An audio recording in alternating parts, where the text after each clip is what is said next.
in recognition of Sexual Assault Awareness and Prevention Month and in recognition of our women's program, Not Me, their 6th anniversary. The common misconception is that women are against gun ownership.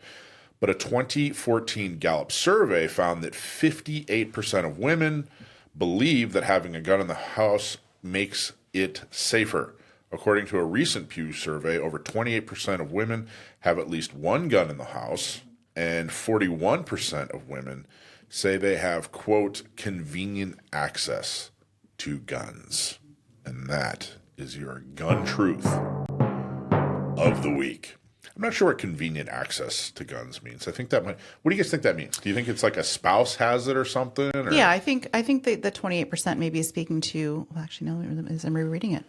My assumption was wrong. 28% of women have at least one gun in the house, and 41% of women say they have convenient access. Well, if it's not in the house, I don't know that it's convenient. Yeah, I think they more mean like they have convenient access to go to the range. So like maybe they've got a dad or a brother that has a gun that will take them shooting whenever they want. I don't think they mean like for defensive purposes. I just think they mean like, oh yeah, I've got somebody that would be happy to take me shooting if I asked. Right. But the important thing, and of course I'm talking to Alisha and Dakota, and I think the important thing is you guys know firsthand, women love guns. Yeah. And a lot of women love guns. When they give it a chance. Yeah, they do. And I think from my limited experience, but especially from setting up Not Me, when I started setting up Not Me, and I would talk to, there was kind of this idea of, well, here, let's give women another hobby. I was like, I don't think women need more to do. I think they got a lot on their plate. Let's talk about the fact that they can protect themselves. And that seemed to really resonate.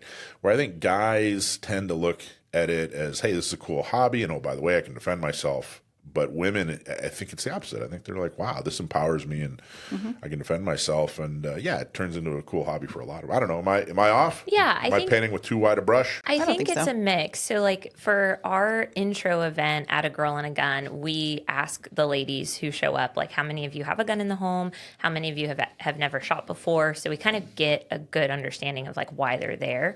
And I would say the majority of people, women who are coming to us for the first time, they either have a gun in the home, but they're not comfortable using it. And so they want to get comfortable just because it's there. Their husband has a gun there. And then another big portion is that they have this fear of shooting, or they've seen or experienced some sort of, violence related to firearms, or they know somebody who lost their life either, via murder or suicide. And so they have this fear of firearms, and they want to kind of expand their horizons and get brave and try the thing that scares them. So we have a lot of women come to us because they just want to kind of beat the fear, and then they start loving it. Beat the fear. I like that. Beat the fear. Yeah, they want to push themselves to overcome this thing that feels so scary to them. And then once they overcome it and they have a good experience, they're like, "Oh, maybe I want a gun in my house," But a lot of times that's not why they're coming to us. They're not planning on making a purchase. They just want to. They want to prove to themselves that they can shoot and that it's not going to hurt them. They want to beat the fear.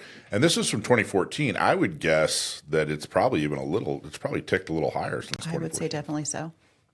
We saw a huge increase during COVID, right? Yeah, there was all those statistics about COVID female gun ownership. But still. Not even COVID. After our local riots here in La Mesa. Oh, yeah. I saw a huge influx of women 100%. Coming to me for private instruction. Yeah, but I mean, 6 in 10 women saying, yeah, it's better to have a gun. Mm-hmm.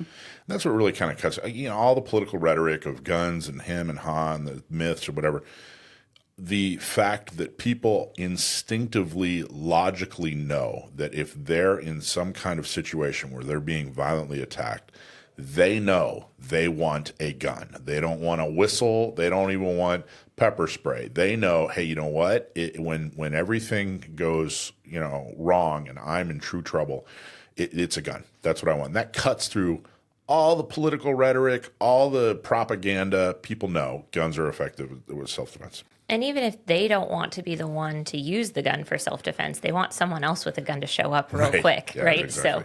So I think it kind of all goes back to this concept that a lot of us want the same thing. Whether you're pro-gun or anti-gun, we want to feel safe. We want our communities to be safe. We don't want kids to be finding firearms and using them to accidentally, shoot themselves or their friends. So like we all want safe, responsible gun ownership, regardless of what side of the aisle you're on. It's just getting through to that emotional side of the anti-gunners and explaining how many lives guns save. Like the anti-gunners do a great job of showing us the tragedies of, kids finding guns or whatnot. And yes, that's a huge tragedy, but we don't do a good job of showing, our side doesn't do a good job of showing all the lives that have been saved with defensive gun use and showing their faces and saying their names. Like we just don't talk about that enough, but I think we should. I agree. We're going to talk about it more. In fact, we're going to do a curtain call later in the show just for that reason.